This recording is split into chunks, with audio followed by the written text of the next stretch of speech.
Hello and welcome to the Sega Nerdcast, episode 65. I'm Chris, the editor of Sega Nerds, and with me this week we have Blake. Good afternoon. We have Andrew. Hello. And we have the mighty Kopke. How's it going? Oh, fine, thank you. How's it going, guys? So how's everyone doing this week? Doing just fine, man. Doing just fine. Yeah. Awesome. Andrew, let's start with you because you haven't been on the show for a little while. You've been over in Australia just kind of doing your own thing, fighting kangaroos in the streets. Tell us what's been going on with you, man. No.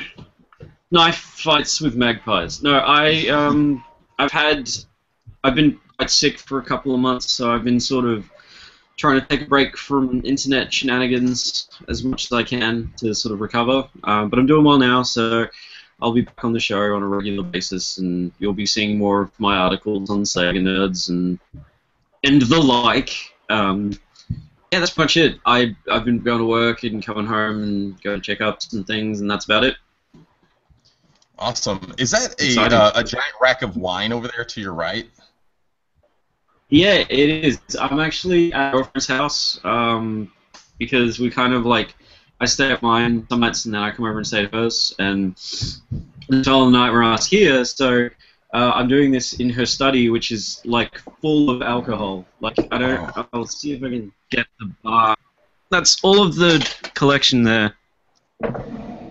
So, if you guys want to come over and get pissed, feel free. Man, I like that girl. She has lots of alcohol. Sounds like my kind of place. Well, I'm glad to have you back on the show, and even more happy to hear that you're going to be able to, you have some more time to put back into the site, because it's always a good thing when we have you contributing regularly. So, Kopke, let's go over to you now. Let's see what you've been up to, buddy. Well, I've been up to scheduling some things, like we'll be covering Crush 40's upcoming concert here in Mexico next week, and I've been scheduling that and arranging the date we're going to be handling this interview, and also the things with the management there, so we can have the full pictures and the full video for that event. And the other thing, well, work as usual and playing Alien Isolation, which I've been enjoying a lot. I played it on PC, so we'll get to that point once Andrew starts supplying. Absolutely. Awesome. Well, it's good. I'm really excited about you going out to see Crush 40 and getting some coverage out there. I think we're going to be able to get a little bit better coverage at that event than we were over at Sonic Boom. Yes. But speaking of which, Blake and I went out to Sonic Boom last weekend, so let's move it over to Blake. What have you been up to, buddy? Well, I don't know if you mentioned this maybe 10 seconds ago, but I went to Sonic Boom last week. Really? Had a good time. Yeah, it was lots of fun just hanging out with a lot of other Sega fans. Really neat crowd. We'll go into that a little bit more. I got a chance to play the Wii U version of the new game. I did not play the 3DS version of the game. So far, it seems okay. From what I could tell, it reminded me a lot of the Lego games. I know I mentioned that to you that night, that the way you swap off between your characters to accomplish certain tasks reminds me a lot of that, at least in the short amount of time I had to play. I didn't play it for very long. I don't like playing games where I can't hear them, and with the crowd and the bands playing and all that sort of thing, I couldn't really hear anything on the screen, so only put in about 5 or 6 minutes on it. But it seemed like it was a well enough constructed game. Look forward to playing the whole thing when it comes out. Otherwise, personally, not a whole lot going on. Just trying to figure out where I'm going to be in the next few months. So you kind of know a little bit about that. I'm kind of in a transition state, trying to find some other place to be, whether that is here or somewhere else. So that's kind of occupying my mind and time at the moment. And of course, working on stuff for Horror Fest. If you're following me on Twitter, you'll see what I've been looking to review soon. But otherwise, I'll keep it a surprise. We will talk more about Horror Fest towards the end of the show when we're done with what we've been talking about. But let's talk a little bit more about Sonic Boom, because like you said, we both went out to Sonic Boom last weekend. And I had a really good time. We probably spent most of the time going out and just getting autographs from people. Isn't that right? Well, Blake went up. Yeah. But yeah. No. Anyway. So what? Tell everyone what autographs that we ended up picking up while we're out there, Blake. Oh goodness, let's see. Tracy Yardley was there, the artist for the Sonic comics. He draws Sonic Universe now. That was actually the last autograph I got of the night. We waited in line a really long time to get his. Managed to squeak it out at the end of the night. He was also doing sketches and things. So that's why that line took so long. It's because people would go up there, pay 20, 30 bucks, and he would draw pretty much whatever they wanted. So yeah, we got his autograph. Let's see. Tomoyo Otani's autograph. He was, Nice. performing. Let's see, who else? Izuka-san. We got his autograph. I got him to sign my copy of Sonic the Hedgehog 3 and Sonic Adventure. I may give away that copy of Sonic Adventure to somebody. To me. Let's see, who else? Oh, and the voice cast. Mm.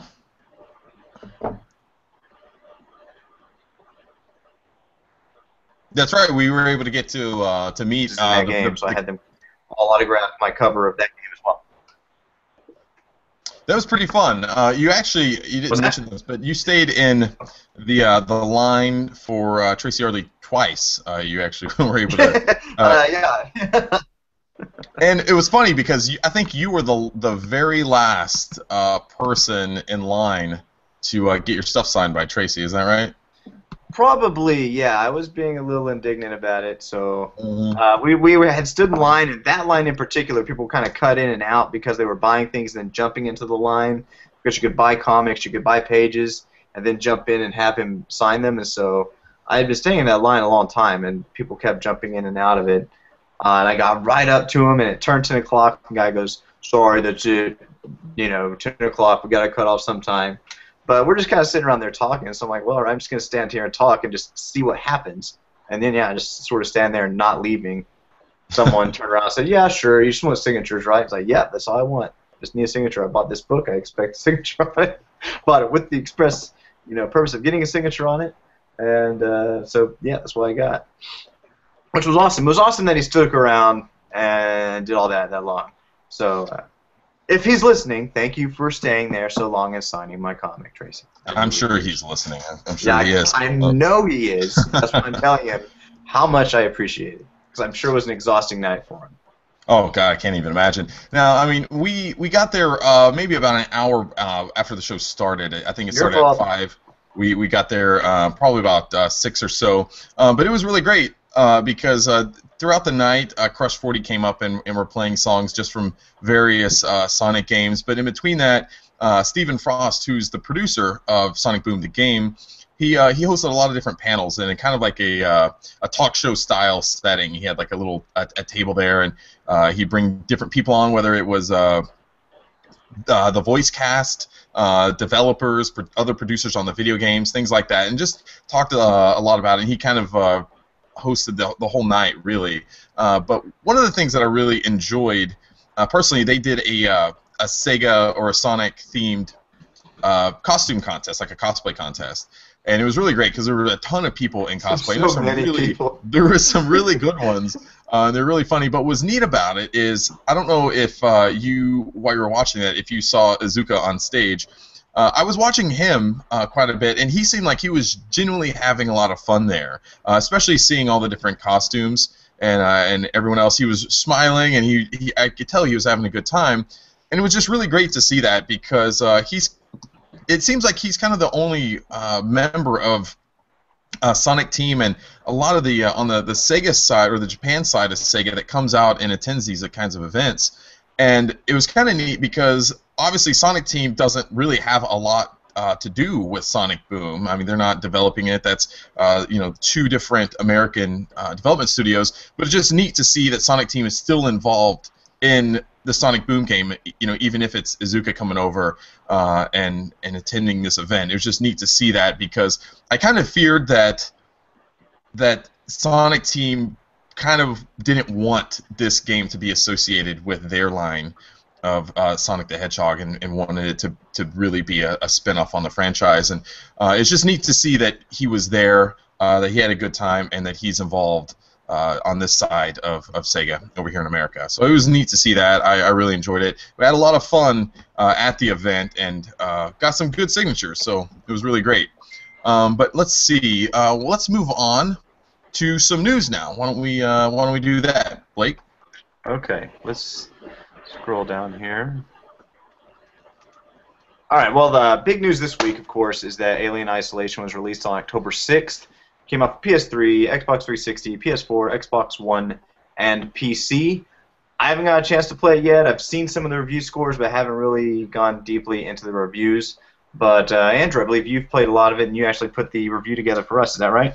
He did, and what sucks is that Andrew ended up his internet isn't working very well with him, so he's coming in and out. But yes, he did. Okay. I read his review earlier today. He actually he really enjoyed the game. He gave it 5 stars, which is our highest score at Sega Nerds. It's an excellent score. It doesn't mean necessarily that the game is perfect. He did point out that he thought there were some flaws in the game, mostly with some of the voice dialogue. And some of the humans that you run into in the game, some of your adversaries. But he did mention that the alien AI was really well done, and also some of the the androids and stuff in the game. I can't remember what their names are now. Joe something or other, I believe. But anyway, I've been playing the game too. I have it on PS4. Kopke, I know you have it on PC. Yeah. What do you think of the game so far, Kopke? I really loved it. As I mentioned before on the preview we did on Sega Nerds while interviewing All Hope, it's really well done in the way that it's always attacking the way the alien does, and it's always a random thing. It's not like always scripted and to go in a single way. So you get a different experience every time you play it. I also like the way you have to think about the strategy to solve certain parts of the game or the level or the mission. So, for example, sometimes you have to use, like, I don't want to spoil that much, but let's say you craft an item and you make a noisemaker, so you can make the alien eat the humans and for you, and like avoid certain situations that put you in real danger. So that's really neat, the way they make you think about how to solve certain problems. And I really like that part of the game, and visually it's like really beautiful. You can always feel like you're in the movie itself, so it's really neat what Creative Assembly did there. Yeah, I think they did a really good job of going back and recreating the setting of what that movie was like when it first came out, the original Alien movie. If you go back and watch the movie, which I really encourage people to do before they play the game, just to get a refresher of kind of what's going on and everything.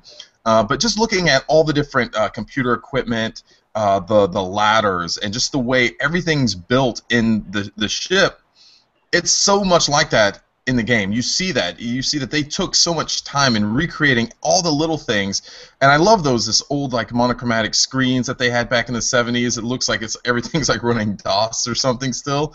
It's great. That's all there, and it's just I really love all the they went through the Creative Assembly doing. I still haven't I've run into the alien yet. I'm dreading it. Like, it's already I have sometimes a hard time playing games like this that are just really high on suspense, because I just get so freaked out.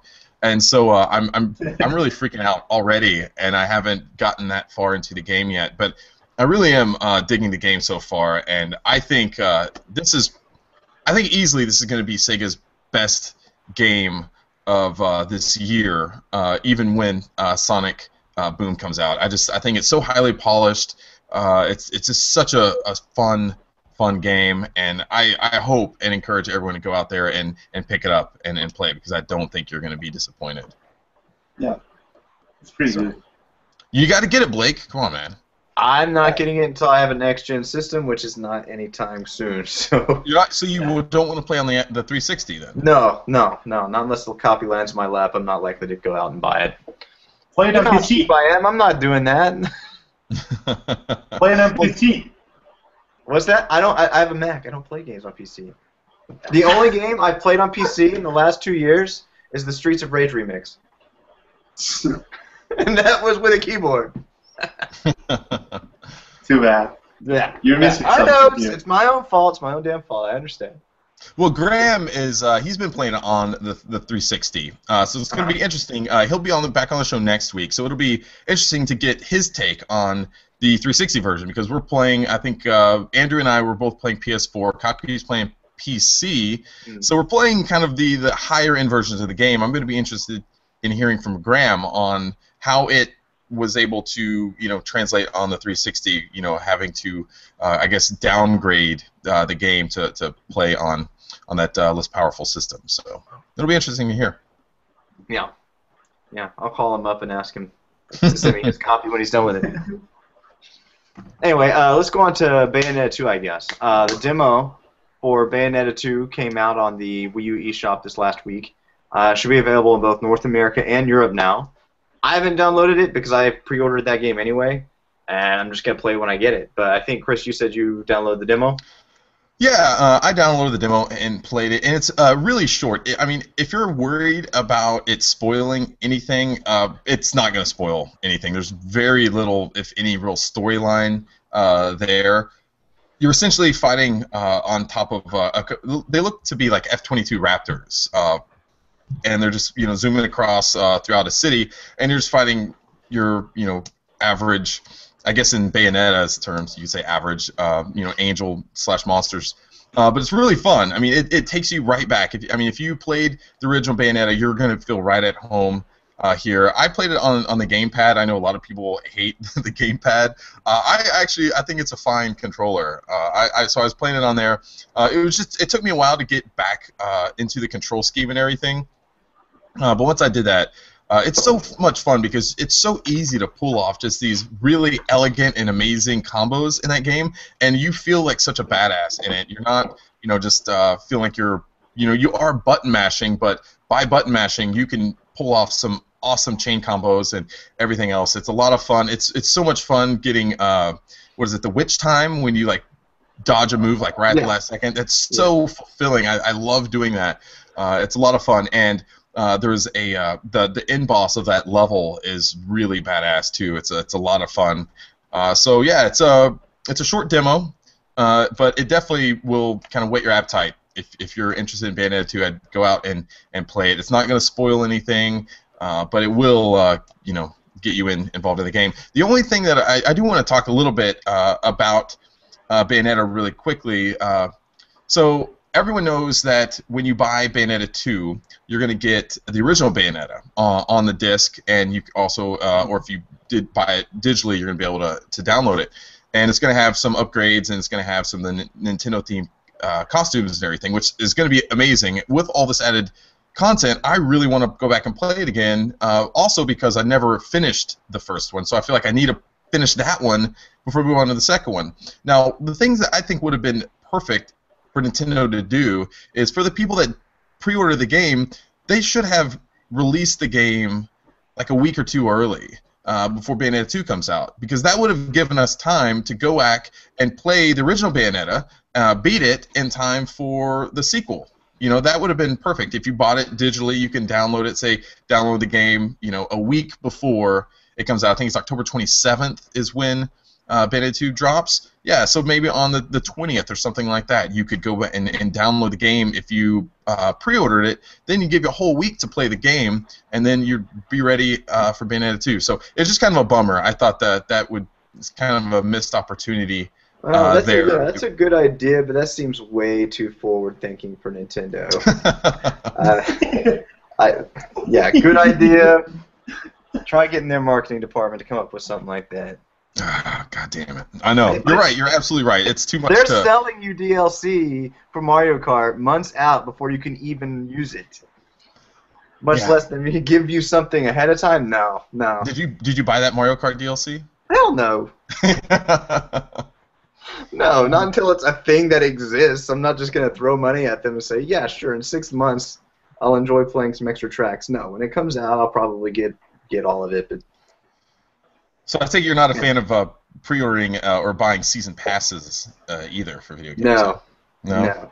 Me neither. I don't. No, but that's just because I'm cheap. I don't ever pay full price for anything, and they eventually go on sale. So by the time I get to a game, it's 3 or 4 years old most of the time, and at some point, if it's like on Xbox 360 or something, it has been a deal of the week.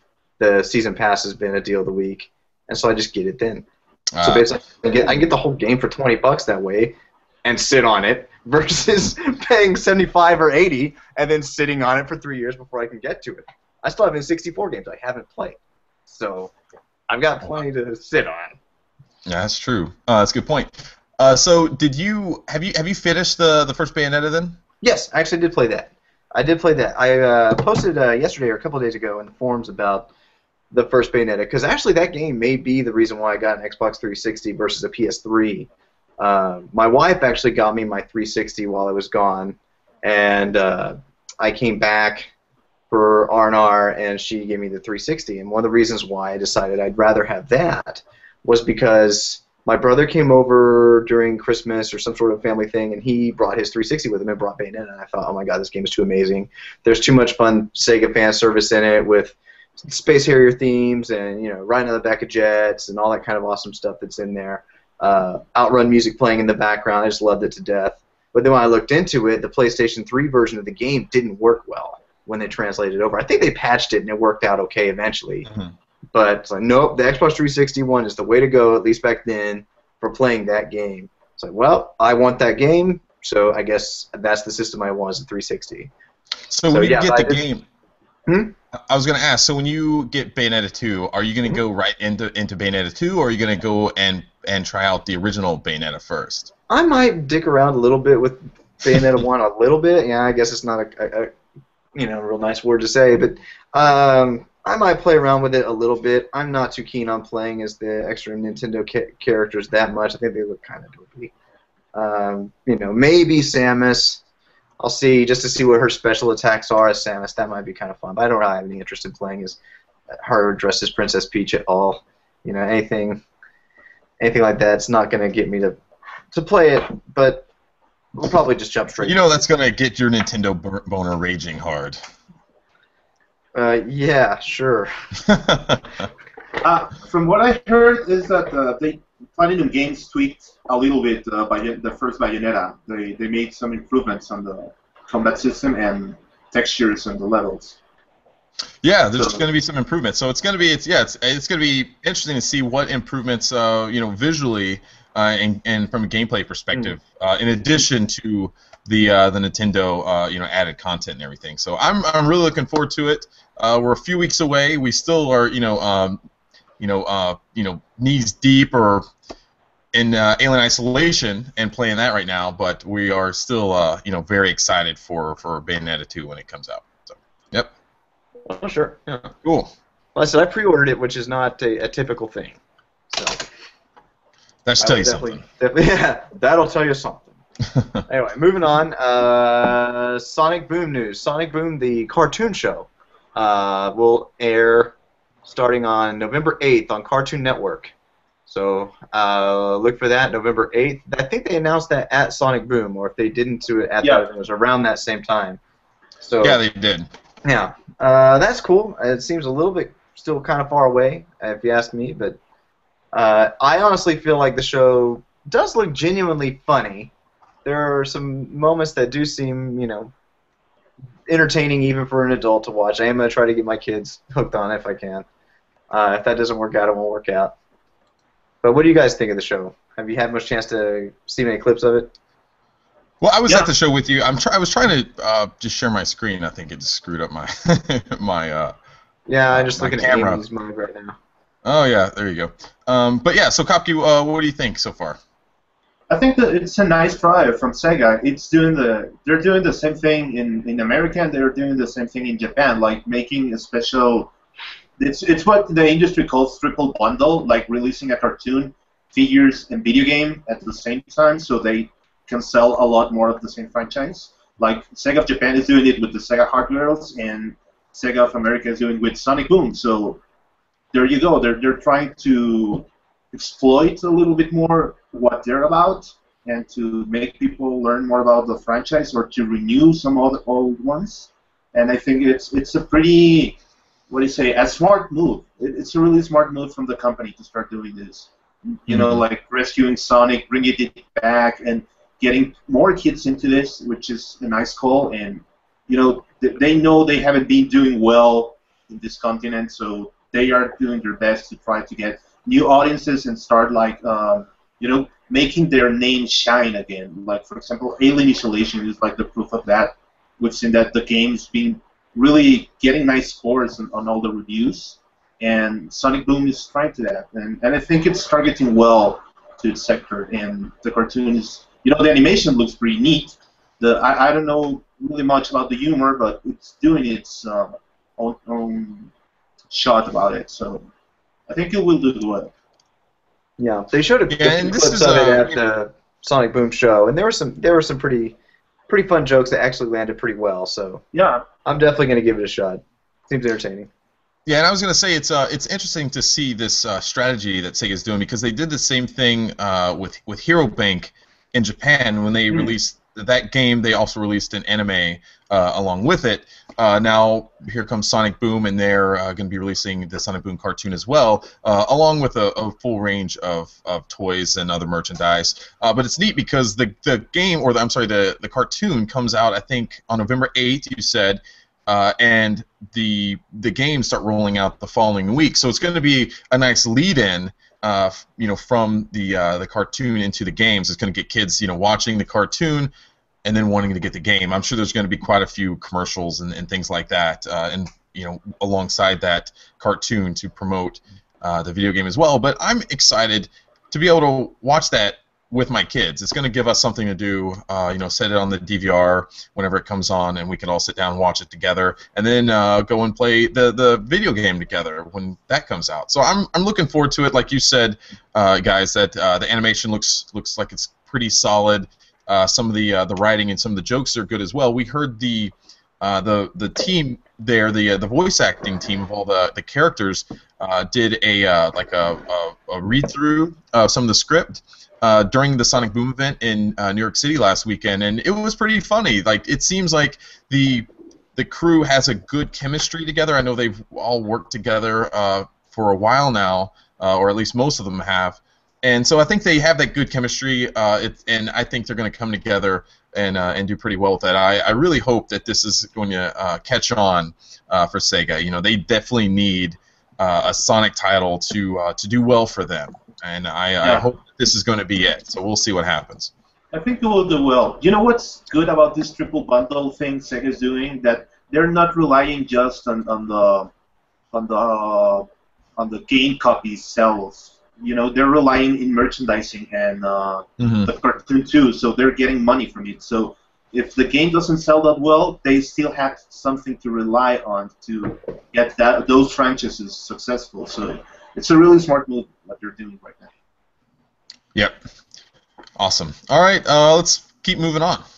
Yeah. All right, well, it's moving on to more Sonic Boom stuff. The 3DS game, Sonic Boom Shattered Crystal, and the Wii U game, Sonic Boom The Rise of Lyric, those are both going to be in stores on November 11th, and that's in the United States. And in Europe on November 24th. You can pre-order the game at EB or GameStop in the United States or in Canada and get a free Sonic figure there.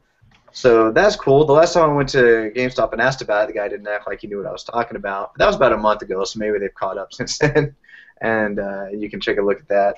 And so that's cool. You get a freebie when you pre-order stuff. I kind of understand people doing that, certainly.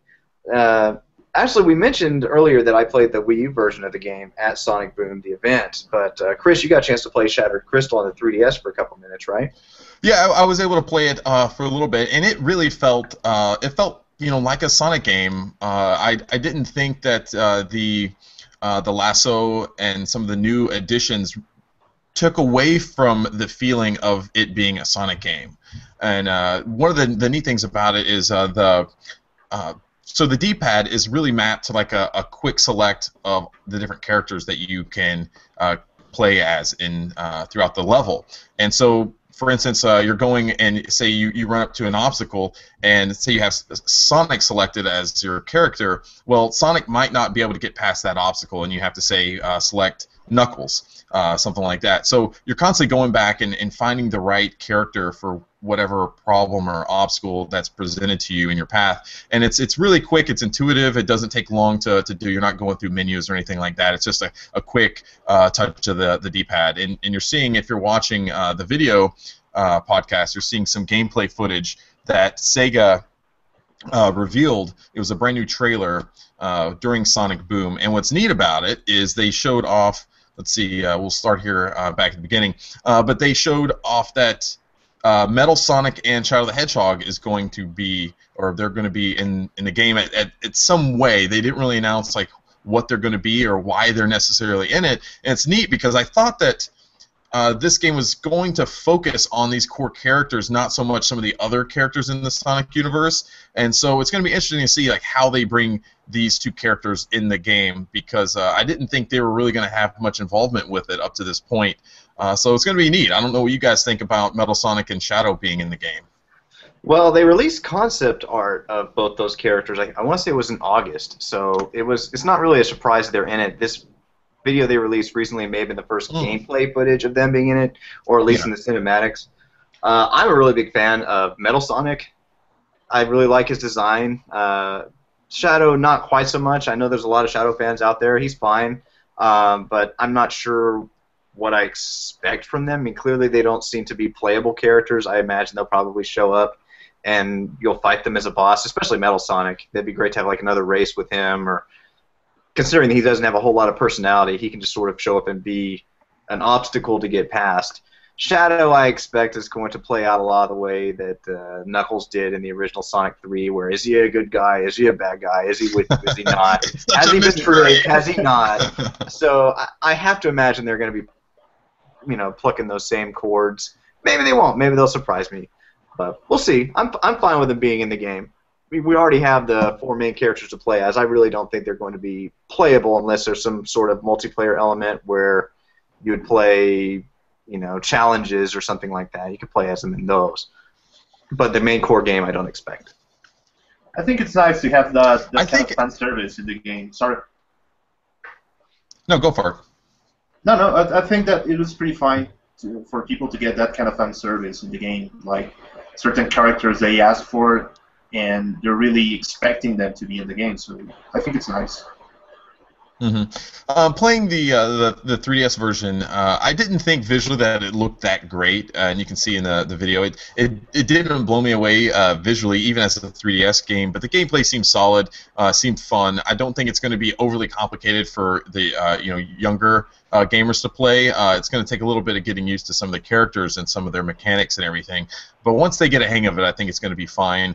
I plan on getting both versions of the game. I want to get the 3DS version and I want to get the Wii U version because it seems like both are going to have unique experiences. They're both coming from different developers, with Sanzaru doing the 3DS version, Big Red Button doing the Wii U version. It's going to be fun. So I think Sega's given us a reason to get both versions and play them. So it's going to be fun. I'm really looking forward to it and playing with the kiddos. So yeah. Yeah, I think it was smart for them to give them different titles versus last year with Sonic Lost World on 3DS having the same title as the Wii U game, because they were essentially different games. But right. You may not know it just looking at the title. Calling them Shattered Crystal and then Rise of Lyric, you at least get a sense that they're not supposed to be the exact same thing. So that was probably smart this time around. Yeah. Yeah, absolutely. Yep. Next. Okay. Okay, we're done with Sonic news. Okay. High School Seiha Girls begins airing on Crunchyroll. This is the anime which is sort of kind of based on the Dreamcast, Saturn, and Mega Drive / Genesis being reimagined as girls in a school in Tokyo, and they're giving an assignment to graduate, and to clear the assignment they need to enter the world of Sega games and complete some sort of tasks in those. I haven't been following that very much. It sounds interesting, but very Japanese. Kopke, I know you've been following that quite a bit, if you're sure there's any evidence of that. Yeah. Well, the thing is that it's more than we asked for. It really surprised me the way the show turned out to be. It's not that Japanese as anyone could think. I think it's a very educational way of Sega, showing all its history and what Sega is about, and most of the games some people ignore that are really important in history. And they're doing this right because the show is really funny. Forget about, you're watching anime girls, forget about it, because the show, it's really more than that. It's really funny, and it has a lot of hardcore fanboy Sega references in there, and they really did well because the show speaks in two languages, like for the hardcore fan and for the non-Sega fan who doesn't know shit about Sega. And they really did well in this one. It's 10 minutes, but once those 10 minutes like stop, you get like craving for more because the show is so good. They really did well in that part, and each girl has like their own personality associated with the console history and the what the console is about. For example, like the Sega Saturn Hard Girl has like two different eyes from different colors and has double personality. Like sometimes she's nice and sometimes she's like kind of bitchy because the Saturn had like two processors and she had like this problem to deal with her. So they did it that way. And the Dreamcast hardware is always like motivated, but she's poor because she never had the budget to be in the market. So that's the kind of hardcore stuff they get into. That the school is named Sega Gaga. What else you can expect for a hardcore Sega show? If you really are a fan of Sega, this is the way to go. Like they really did well on handling that part. For example, I told a lot of people, and I was like, monitoring the whole Sega community that day, and they were really hyped. There was nobody talking shit about this show. They were all really positive. Like most of them were surprised that a show like with Sega anime girls turned out that good. Like it was a huge surprise for the community. For example, let's hear Chris' opinion about it, because I was like telling him like you gotta go watch this show. Like I know he wasn't into anime girls. I know you have to give credit to that. I said, Chris, you have to give this an opportunity to watch the show. So Chris, please tell us your thoughts about it, because you cannot be like you cannot sound like, well, I'm not gonna be like watching this, but it's interesting to hear what somebody was like not expecting that much, and then what turned out to be for you. Right, because I've seen you. You've been tweeting out a lot of stuff about the TV show. In the weeks and months. You've been doing it for a while now, and I've seen some of the art and everything. And I wasn't that interested in it. I'm not a big anime guy myself, but I did want to check it out because I have a Crunchyroll account. So when it came up, I ended up watching it. And I was really surprised by some of the jokes and stuff in it. Like if you're watching the video, we're streaming some of it right now. And you'll see one of the videos coming up. So the Dreamcast girl, she says, "Hang on a second, let me connect to the internet," because they're asking, they're trying to get some information on something. And she, "Hey, wait, I can connect to the internet." And so she does that, but you can then hear like a modem come up, and you can hear just her trying to connect to the internet. It takes forever, and then she's like, "Wait, I can't do it because it's going to cost money right now if we do it. I can't do it until later." So it's just really funny. There's just a lot of those type of jokes that you would only kind of get if you actually had one of these systems back then. So I was able to really kind of connect with some of those jokes, even though it was a Japanese anime. I was still able to kind of get everything that they were doing. And there, like you said, Kaki, there's so much just Sega fan service in there from, they go back and end up getting sucked into video games. They have to fight in Virtua Fighter, and there's all this other type of stuff. So I'm really interested to see if each week they're going to be going into like a different classic Sega game or something like that, or other characters are going to be involved. I can't wait to see more on the way they're going to do that, and I kept looking out for a Shinmu reference. I want to see if they're going to do something Shinmu related, because it's going to make everyone go crazy if they're going to do it. But there's so many amazing franchises that they're going to be able to go back and do, whether it's Knights, Sonic, Space Harrier, Outrun, all that stuff. There's going to be so much fun stuff that they're going to be able to take advantage of and go back and do. So if you're a fan of retro Sega stuff, whether it's the Saturn, the Mega Drive, or the Dreamcast, definitely go out and check this anime out, because I think you'll get a kick out of it. Even if you're like myself, you're not a big fan of anime, there's enough there. There's enough Sega fan service that's gonna warrant you to check it out, and I think you'll end up liking it. So yeah.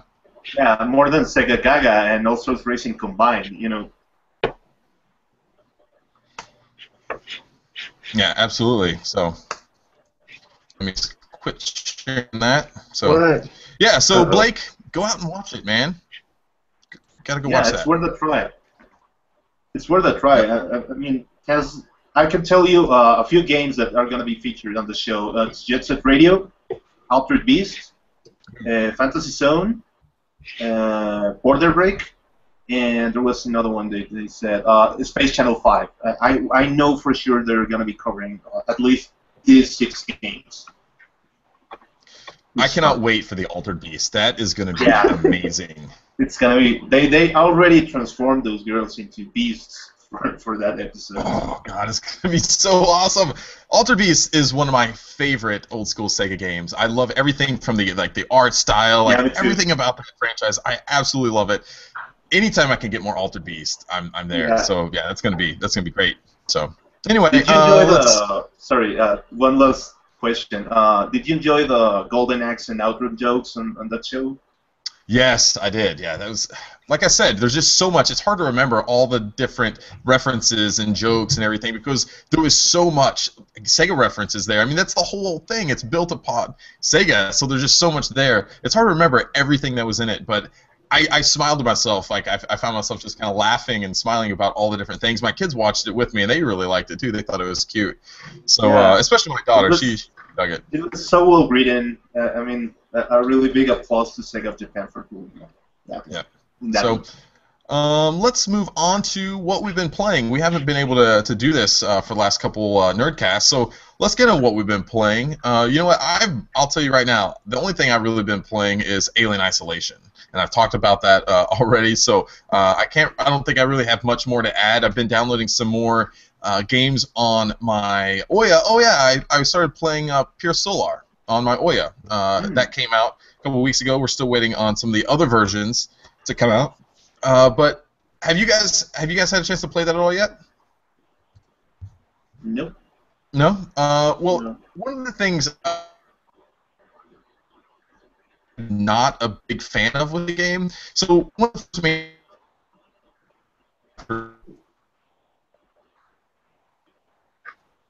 No, I haven't had a chance to play it yet. Oh man, my internet's going toast. No, I think it's only Chris. Oh, okay, good.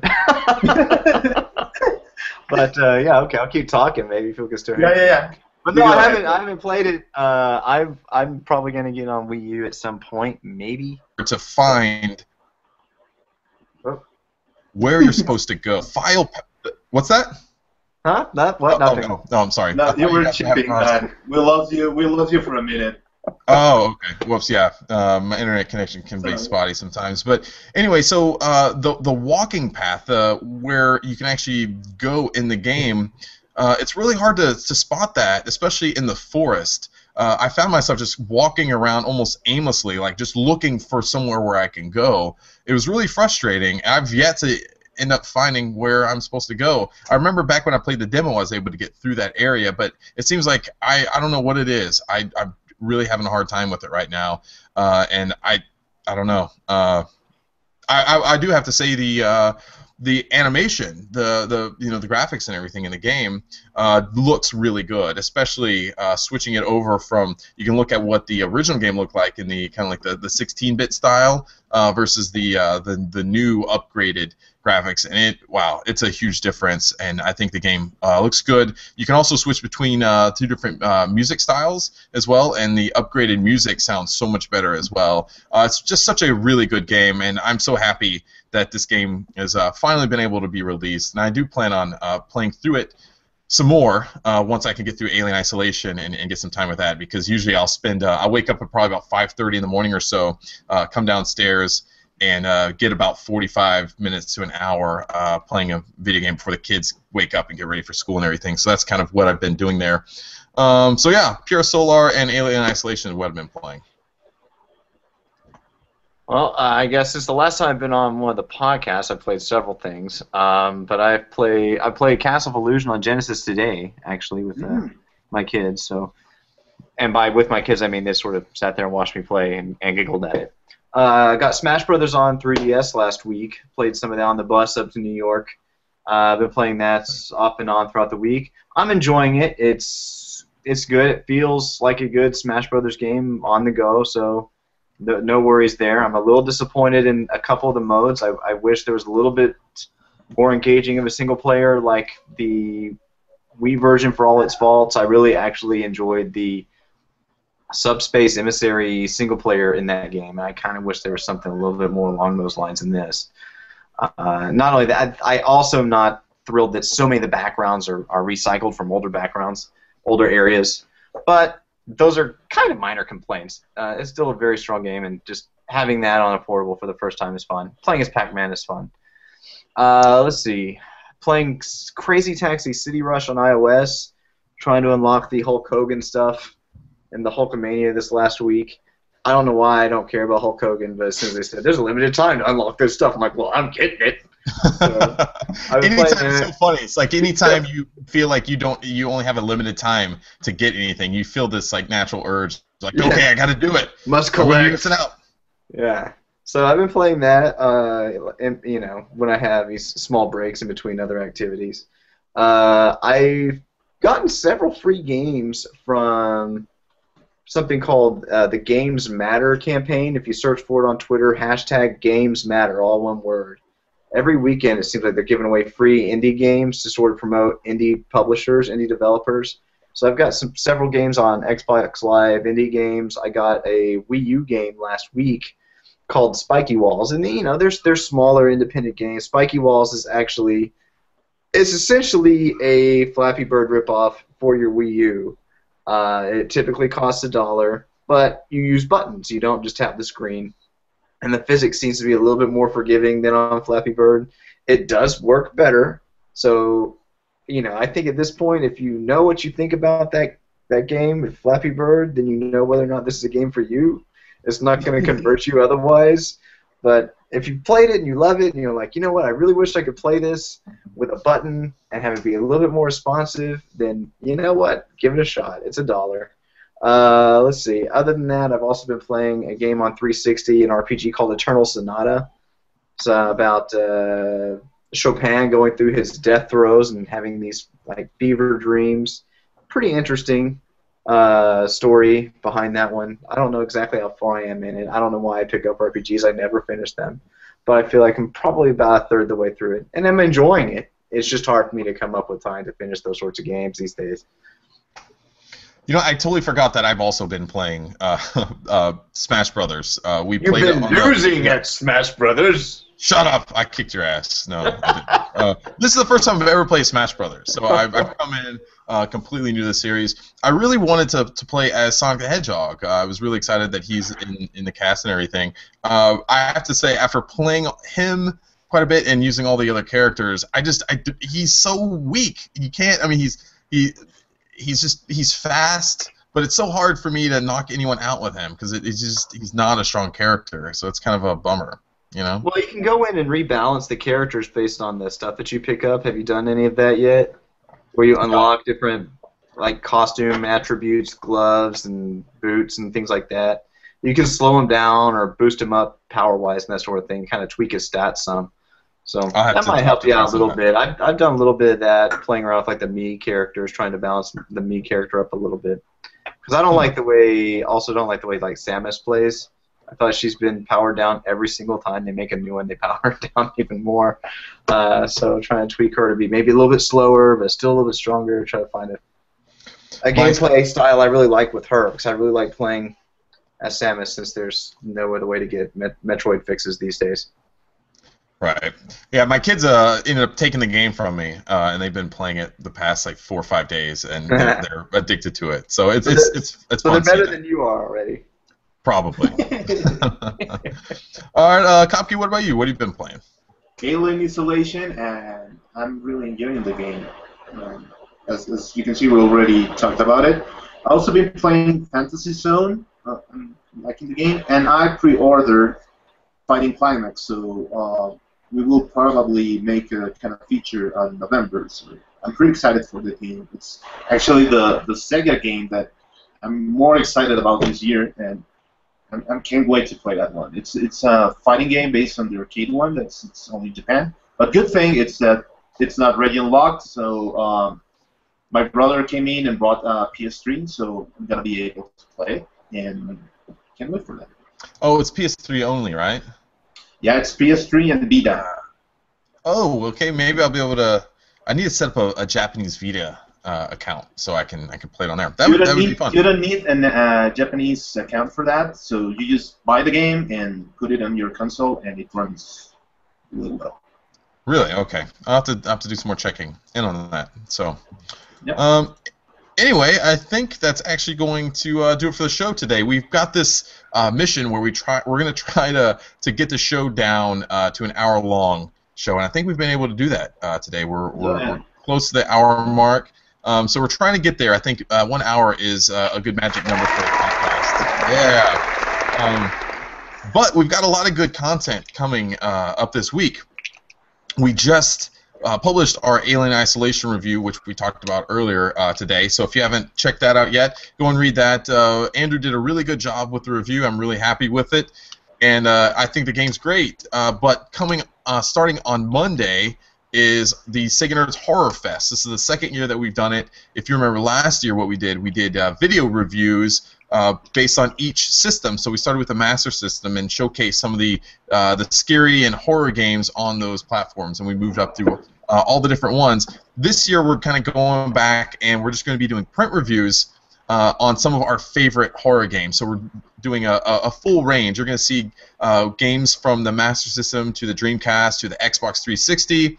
They're all Sega games, but it's all going to be, there's not going to be any specific order to those games. So you'll be seeing those. That's going to start on Monday, and it's going to run all the way up through Halloween. And we're really excited about it because we've got some really good Sega horror games that we're going to be reviewing, and I think people are going to really have a lot of fun with it. And we're going to have a lot of fun with it, too. It's always fun to really take a step back and just focus on some horror games, because those are one of my favorite genres, even though I get a little scared by playing them. So anyway, you guys have any last things you want to say before we head out of here? Yeah, that look forward, because we're having the Cross 40 at Mexico coverage next week, so look forward to that. It's also a very special thing that we have in store for you guys on our side, so be waiting for that. Awesome. And Blake, I think we're going to Blake and I got some really awesome Sega swag at Sonic Boom, some stuff that's signed. We're going to give that away, but we're going to wait a little bit. We're going to have a really cool contest coming up, probably closer to when Sonic Boom releases. So we'll release some more details on that soon. So anyway, I think that's going to do it for us for the show. Guys, thank you for coming on, and we will be back next week. All right, everybody, take it easy. Have a great week, guys. Bye.